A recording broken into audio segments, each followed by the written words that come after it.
everybody? Kairi091 here with this week's edition of Kairi's Cards Cast. And oh boy, this week's show is going to be quite a doozy, guys. Yeah, it is, just like the NFL Week 1. Quite a doozy. Quite the doozy indeed. We got Brian Lutz on the phone with a slightly better voice quality than last week. Last week, actually, Lutz, you weren't here last week, but it was really weird. In your place, we actually had Nature Boy Ric Flair on the show last week. It was He did pretty good. But like one thing I don't understand is like if you're Ric Flair, why don't you have like an internet connection? It was a weird. He hasn't wrestled. Actually, dude. I actually have the answer to that question. I mean, they don't call him the Nature Boy for nothing. Woo! All right. So, let's get started, as we do every week, with this week's Top 5. And this week's Top 5 is going to be my Top 5 crazy/bold predictions for the season.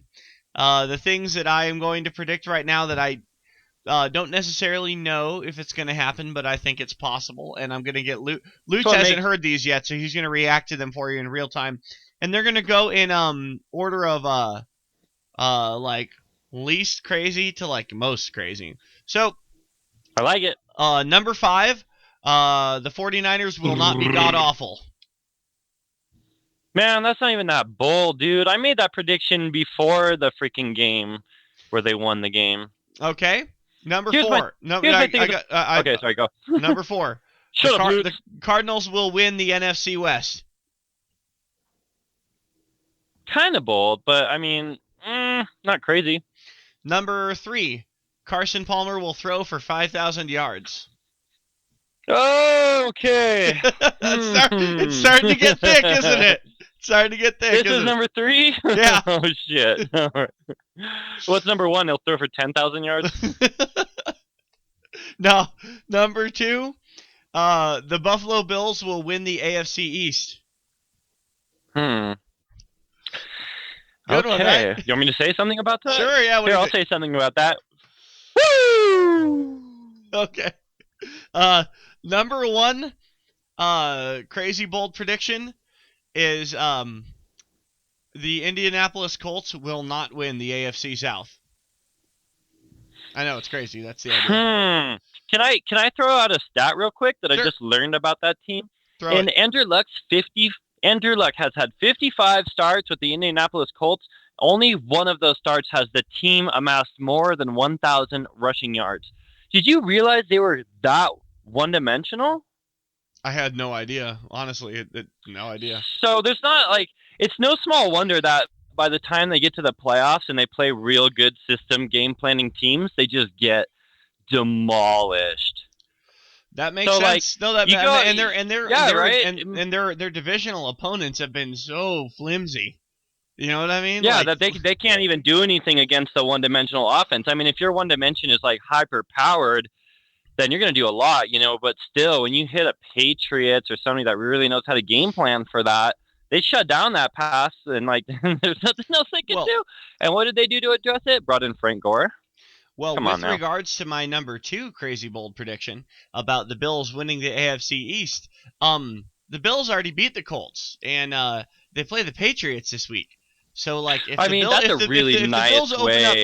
Bills open up 2-0, and they beat the Colts in Week 1 and the Patriots in Week 2, I honestly think that if the Bills can go 2-0, then that means they're probably on their way to winning the AFC East.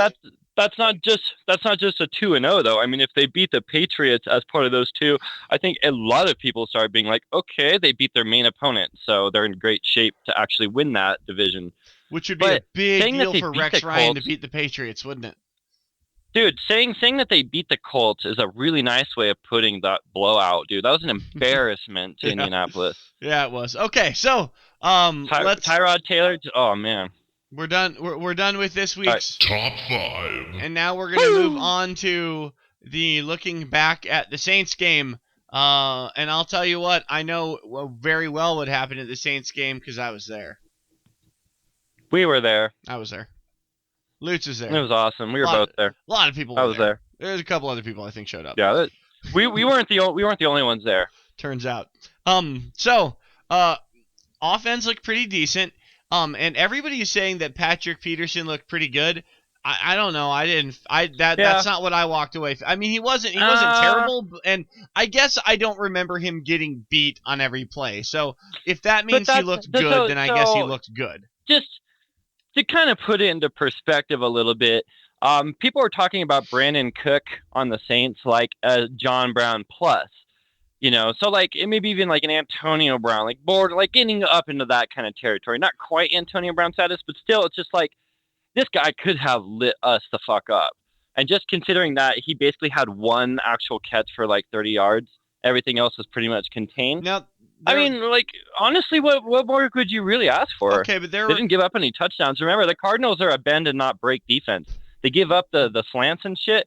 But they don't give up the big play, and they don't give up the run. But there were a couple of times that the dude had Peterson beat, and the pass was thrown poorly, and it was uncatchable. Yeah. But the guy did have Peterson remember that beat. Too.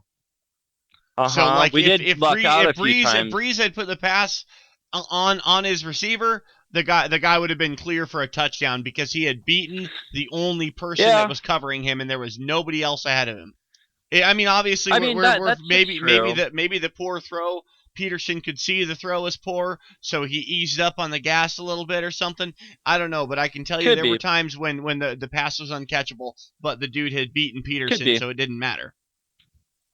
Yeah, Anyways. But I mean, to that effect also, I mean, the game was pretty close, but then if you consider that the Cardinals actually made a lot of mistakes that kept it that close. So in the same way you could say if Drew had just connected on that pass, you can also say, well, if we didn't have 12 men on the field and scored that touchdown. Oh, hey, by the way, it could have been a blowout. It could have been a blowout, The name of the penalty is 12 men on the field.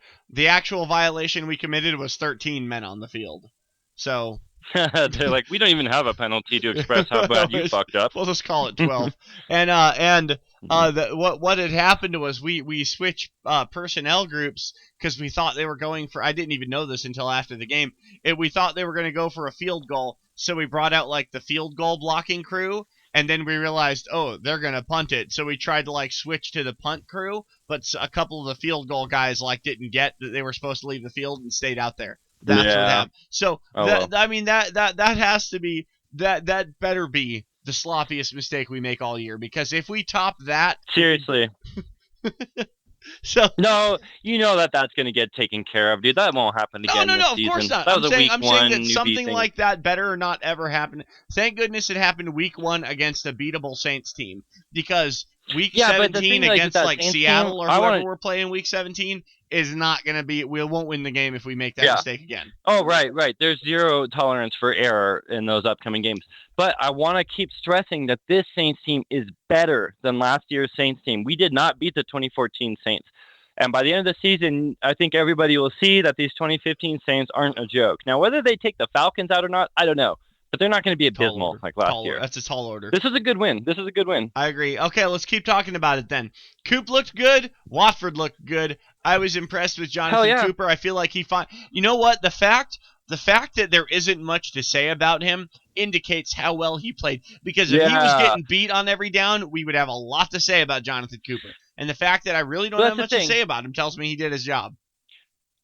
The offensive line was a big concern coming into the game, and I could not have been more pleased by not having to bitch about it. They shined, dude. They looked solid, man. They looked, and you know what? We're only going to get better. I don't want to get too far ahead because we have another segment later where we're going to talk about looking forward. But you potty practiced today, so he'll probably be back in the next game, maybe the one after that. And Massey is going to be back in week 3. So, like, we're only going to get better and deeper at offensive line. I feel great about it. Let's keep talking about the Saints game before I get off topic too much.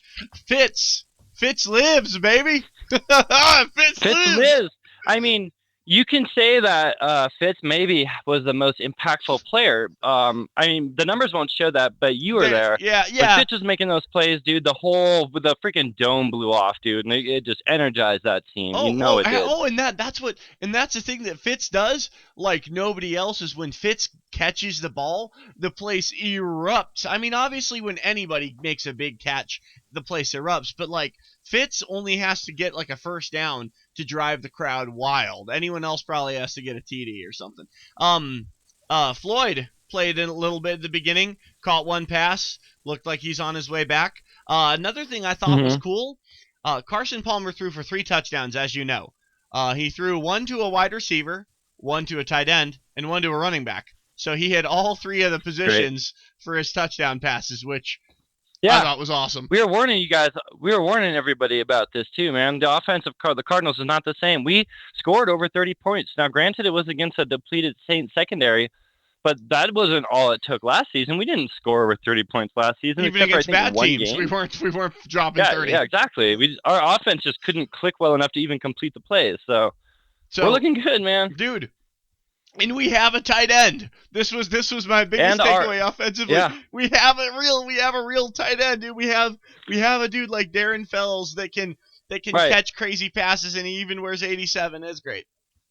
Yeah, the statistical offensive player of the game was absolutely Darren Fells. Oh, yeah. This is the best output on a tight end for the Cardinals since 1989. Yeah, I saw that. Not had a dropped tight end 100 and change. Yeah, so just to put that into perspective of this team. Rashad Not Johnson. that we want to be the 89 Cardinals. No, yeah, that was the only thing the 89 Cardinals had going for them was that one tight end. And Ron Wolfley played on that team. Rashad Johnson looked great, and Tony Jefferson looked great also, man. Both came up with big plays. Rashad with a pick. Tony had some great tackles. You know who shined on defense? The Honey Badger. He was everywhere. Yep. 8 tackles, I think he had, and he was freaking everywhere. Anytime the ball was going somewhere, Tyrann Mathieu suddenly showed up. He was lining up on cornerback even, man. He was just moving all over the field. He's so versatile. I know, dude. His new nickname has got to be Visa because he's everywhere I want him to be. All right, let's move on to the NFC West. Hold on real quick before we move on. Let's just make sure we put it out there. The defense looked great. The defensive line just absolutely oppressed the running game of the Saints. So James Betcher, star A+. Looking good, buddy. Congrats. There you go. No Todd Bowles, no problem. Just like no Ray Horton. You remember when Ray Horton was leaving? We're like, the defense is going to be terrible. Yeah, and then Todd Bowles comes in and kicks ass. And then Todd Bowles is leaving. The defense is going to be terrible. And then James Betcher comes in and I don't know. I'm starting to think maybe it has to do with the building blocks. I mean, obviously the defensive scheming is great, but maybe it has something to do with Steve Keim putting our team together well. It's the pieces and then the coaching and conditioning. Todd Bowles can only go and execute a good game plan if every player is conditioned properly. So if you have the pieces, a lot of guys can go out there and call plays, man. And Betcher has the same ballsy philosophy. Yeah, it was. I felt like we did a good enough job of putting pressure on Breeze. We didn't run him down or nothing like that. But I think that would have been we really didn't all game. But I think that would have been a mistake to do that though, because that would have left somebody open down the field. If we brought in a safety blitz or a corner blitz, then who is open downfield for Breeze to hit? Because Breeze, as we all know, is a freaking phenomenal passer. So leaving somebody open downfield would have been a fatal mistake. Obviously, the defensive game plan we went with was the right one for the Saints. Let's move on to NFC West talk. I only got one thing I want to talk about. Seattle Seahawks. Lost to the Rams. Go Rams! You know who Seattle has next, Lutz? Tell me. The Green Bay Packers. Green Bay. That's right. In Green Bay. At Lambeau. So, is there a chance that the Seahawks open up 0-2, and does that matter? I mean, this is pretty much the best chance that they have at that. Starting off with a divisional rival at home, losing to them, at the divisional rival home, and then going to Green Bay.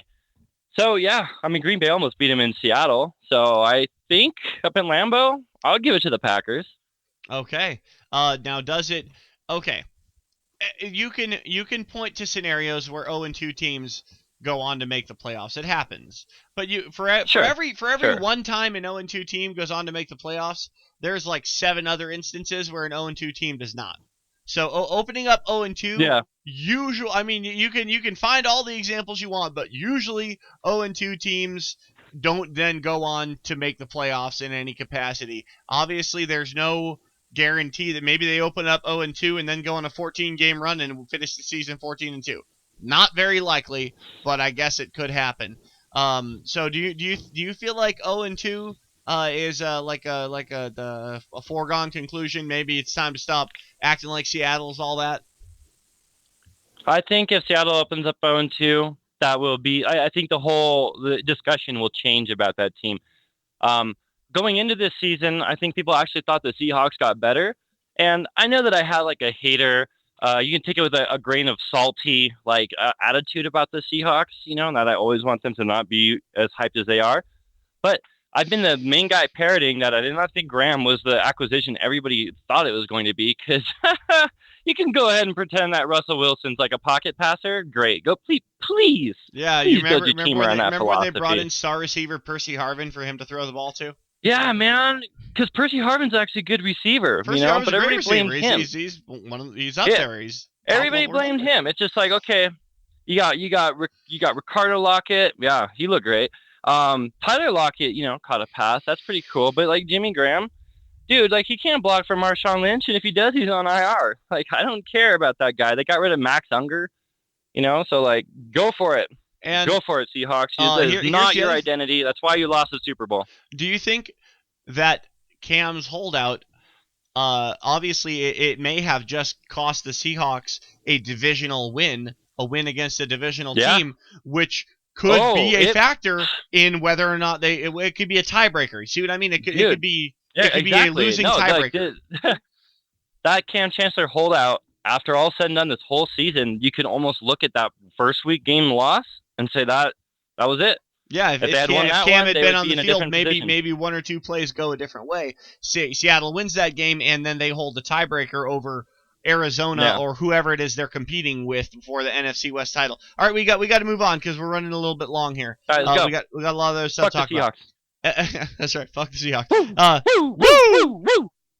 Get the nature boy off the call, but lose back. NFL in general. The thing I want to talk about. Marcus Mariota, his debut against the Tampa Bay Buccaneers. I mean, week 1 in general has just so nice, dude. That's my favorite part about football, is because it's like you got to go out there and play the games. Yep. And, you and I even had some takes that didn't shake out the way we thought. We had some takes that did shake out the way we thought, kind of in contrast to what other people were saying. But just at the scope of like how off so many people were about how these different teams are going to perform, I fucking love it, dude. Yeah, and love it. Marcus Mariota. Here's the question: if the Colts don't win the AFC South, is it the Titans that win it with Marcus Mariota? I know. We're watching the Colts lose games, and then the freaking Titans have the biggest blowout of the week. Dominant. And you know what? You can anyone can say, "Oh, well, they were playing against a lousy Buccaneers team." Whatever, it's still an NFL defense. Anyone who can drop that on an NFL defense, even the worst NFL defense, Marcus Mariota puts up a performance like that, he's obviously a lot better than all of us, myself included, gave him credit for. Plus it's Levy Smith, who's a defensive coach. Right. And like he put up 3 touchdowns in the first quarter, didn't he? Right. I don't have the box score in front of me, but it doesn't the stats are what they are.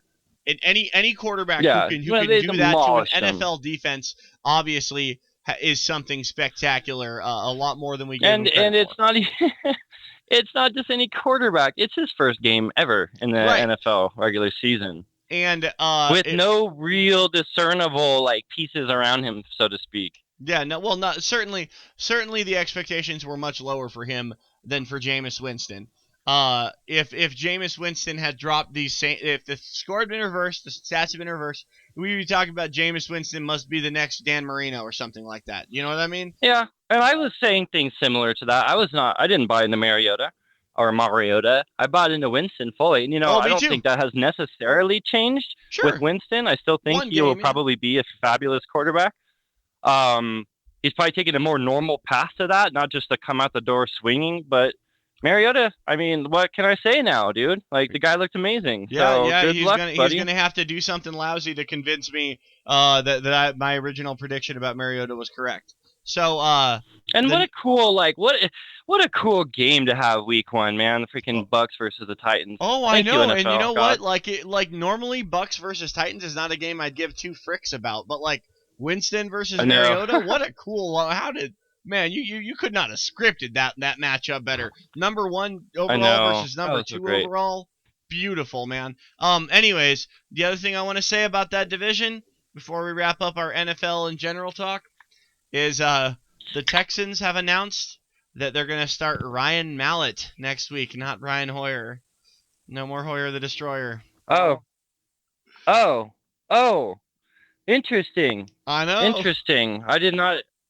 That's so interesting, man. What's up with those Texans? Those I don't know. boys. I Yeah, let's not even worry about it. don't envision the Texans winning the AFC South, but All right, how about them? How about them Browns, man? Here's my timeline for the Cleveland Browns. On Twitter, first 5 minutes, Johnny fucking football. Everybody, it was just explosive, dude. And then 5 minutes after that, oh, Johnny football. Okay, yeah. that was it. It's just like immediately they're just like, okay, how is he this bad actually? So I don't know, man. Sorry, Cleveland fans. There was an Onion article that said Cleveland Browns quarterback Josh McCown dies in helicopter crash because of Oh my god. the way he like spun over the like a damn helicopter. Anyways, yeah, okay, so not NFL. NFL. Other crazy stuff. So okay, no. We're on week 1 still, bro. Okay, We haven't even touched on the coolest thing that happened. All right. The fucking Falcons and the Eagles, dude. Oh, yeah. How about that shit? Battle of the Birds. The Eagles, like, what's really interesting about that is, Sam Bradford only got to play a little bit that 1/4 preseason game against a bunch of schmo buddies and looked amazing. And all the Eagles fans were just like hype as fuck, dude. They're just like, Falcons, we're going to drop a 40 burger on you. You guys are just dust, man. And I was sitting back there. I'm like, I remember Patrick Peterson making similar comments, but problem is it's still Julio Jones, dude. And he's still like top 3 wide receivers in the whole fucking league, dude. And then he's got Matty Ice, who knows how to freaking throw that thing. So you add Vic Beasley and Dan Quinn to that mix, and all of a sudden the Eagles can't do it. What, they went out 3 and out like their first 3 or 4 drives, dude. I thought they were supposed to score a touchdown every drive. And then here's the other thing too, is that like this is just it's all a big ruse, dude. The Eagles team, like everybody knows this now because Chip Kelly wants to play such a high tempo offense. Why do you try to take your offense off the field so fast, especially if you have a running philosophy? Why are you trying to get your the Eagles aren't a defensive first team. Why are you trying to put your defense on the field for the whole game? What happened to them when they did that, dude? And then they got freaking Byron Maxwell, the Legion of Boom beneficiary. He's just like the new Kerry Williams and Nate Allen out there, man. It's just like they can't win with their secondary. And they put too much pressure on him, dude. Well, they need to slow the game down on offense. That's my opinion. You know what? I forgot to even mention this when we were talking about Seattle. But did you see how that game shook out? The Seattle game? Did you see how they ended it? No, I didn't come back around. Okay. No, I know that there was like tell me. No, okay, so it's overtime, obviously. The Rams march their way down the field, get pushed to 4th down, kick a field goal and get it. But new overtime rules, somewhat new, they've been around for a couple of years now, go into effect, meaning Seattle gets one shot at it, obviously. Back in the day, there was Rams field goal means the game's over. It's called the Tebow rule. Anyway, so the Tebow rule goes into effect, and Seattle gets the ball back. And then they get pushed to 4th down within field goal range, but it's a long field goal. So Seattle can either kick the field goal, and it's 4th and 1. Seattle can kick the long field goal and try to tie it and, win it that way, like later on. Or they can go for it on 4th and 1 and try to keep the drive alive. And, of course, they have Marshawn Lynch. So they hand the ball to Marshawn Lynch, and then defensive linemen on St. Louis side shoot the gap and just stuff him for a loss and put him on the ground. And nope.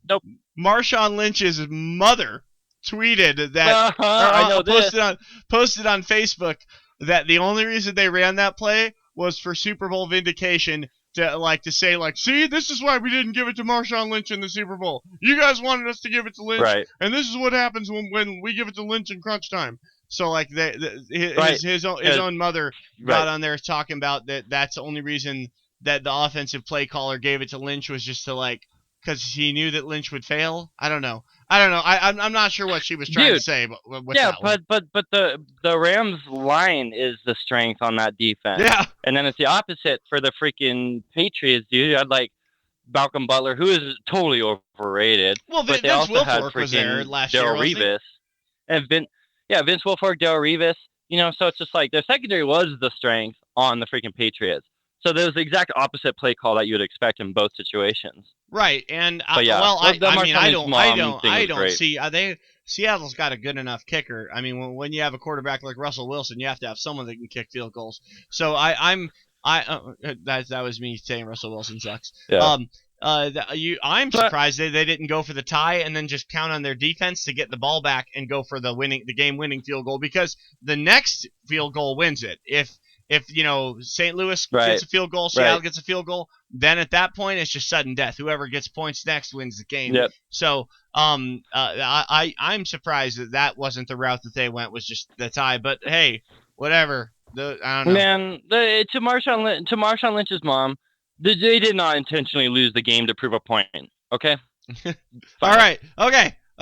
You have chewed up my non-NFL story time, so we're not gonna do non-NFL this week. But who the hell cares? No one talks about that anyway. Let's do a really quick look forward to next week. Upati might be back next week. I'm not honestly Maybe. I mean, it'd be cool to have him back, but like, I don't know, man. We look okay. But just do it right, man. Do it when he's ready. Don't push him. We have no need. We're deep enough. Ellington did not practice today. It was speculated he might. He did not practice. Going to be out 1 to 3 weeks. But you know what, though, dude? We got Johnson & Johnson, a family company. That's what I'm saying, dude. Yeah, seriously. We got no more tears baby shampoo going back there. Like, what I don't understand is people are like on Twitter. They're like, I got the Bears. Ellington's hurt, so you guys aren't going to be able to do much. I'm like, dude, you should watch football sometime, man. That's like that national writer. You got everyone on listening to this, and Reddit people probably know this because I read the story on Reddit. A national writer gave the Cardinals like special teams a C- for this year because he said that we were unable to find a replacement for Ted Ginn Jr. And I'm like, did you watch? That man should did you watch the Cardinals game? He should be fired on the spot, dude. He should be fired on the spot for saying something so fucking dumb, dude. Right, we've been like that's good. That's going to be the deal breaker for us is that we just have no one that can fill that void, man. That's just so terrible. Dude, I would rather have Rodney Gunter take freaking kick and punt returns than Ted Ginn Jr. I would rather have Calais Campbell. Seriously, dude. At least he wouldn't just kneel every time. He might pick up 3 yards. That's good. But, Ted Ginn Jr. returned punts. Sometimes he'd lose the ball while he was running with it, but he'd run. Yeah. No, he gives to everybody not called the Panthers. He gives you one good game on special teams. He gave us a great game. Like we beat the Giants last year because of him. The San Francisco 49ers. He had 2 returns for a touchdown in the game for the Niners, and then was just trash. Other than that. He's like the Matt Flynn of punt returners. Yeah, exactly. But it's highly annoying when people talk about the Cardinals like it's their team. It's like the Cardinals don't have a player that makes or breaks their team. Carson Palmer is probably the closest thing to it. Carson Palmer makes or breaks our team. Let's just call that like it is. Yeah. You take Carson Palmer off the field and we're in trouble. But here's the thing: is people like Des Bryant goes down for the Cowboys. And now everybody is just like, yep, there goes the Cowboys shot. Dude, name one skill position other than the quarterback on the Cardinals that will ruin our season if we lose. There isn't one. There isn't one. No, there isn't. I mean, even losing Fitz, which would be devastating and heartbreaking and better not ever happen, but even losing Fitz is not going to be that devastating as far as performance. Now, from a leadership standpoint, but as far as production, we have plenty of wide receivers. And there was a time when you would never say that about Fitz. Man, we have so many wide outside. We don't even know how to use them all, and that was a concern that the guys had. Was like, we don't know how we're all playing. Yeah, we had to cut good ones. Okay, we had to cut good ones. Good ones. Yeah, and then we have like secret magical ones like Jackson Shipley that are in Bruce Arians' back pocket, just like David Johnson was. Y'all weren't looking for him on that last play, Nope. huh? Nope. Nope. Nobody saw Nope. that one coming. You guys were looking all at I John didn't see that Brown. one coming. Oh, I thought we were in clock kill mode. I thought we were in rundown, and then Bruce Arians is like, So "No, that's man, the thing, we're not. dude. We're gonna put one more up." Oh, beautiful. We cut definite, like, maybe not starters, but definite, like, backup running backs in Kerwin Williams. And Kerwin could possibly start for a lot of teams, like the shitty ass Colts with no freaking RBs. Yeah.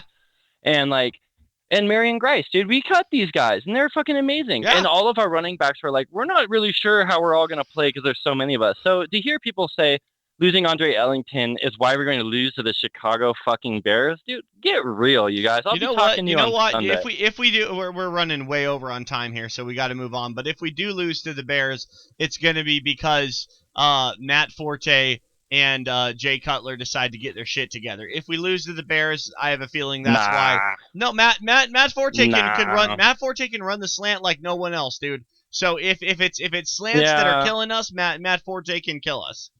Anyways, we do have to move on. Like we are out of time. So go. Okay. So we're gonna close out the show with, what are we gonna close out? Loot's Locks. Okay, so this week on Loot's Locks. I want to remind you guys of the disclaimer that Loot's Locks are not guarantees. Please don't bet your actual money on this, but I'm going to run through all the week's games, and Lutz is going to quickly pick a winner without giving any reason why. San Diego. I want to know the spread though. Do you have the spread? Because like I picked the Steelers over the Patriots, and I meant to say at the spread, and the Steelers covered the spread, dude. Ain't no spread. Since San Diego at Cincinnati. All right. San Diego. Houston at Carolina. Oh, at Cincinnati? Yes. At Cincinnati? Yes. Is it a primetime game? I don't know. It's a primetime game? Yeah, well, sure. Oh, I don't know. If it's a primetime I don't game, have that. All I have is SD Cincinnati at CIN, which.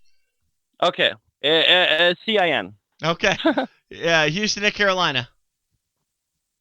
Carolina. Tennessee at Cleveland. Tennessee. Yeah, Mariota. Detroit at Minnesota. Detroit, dude. Those Vikings are fucking.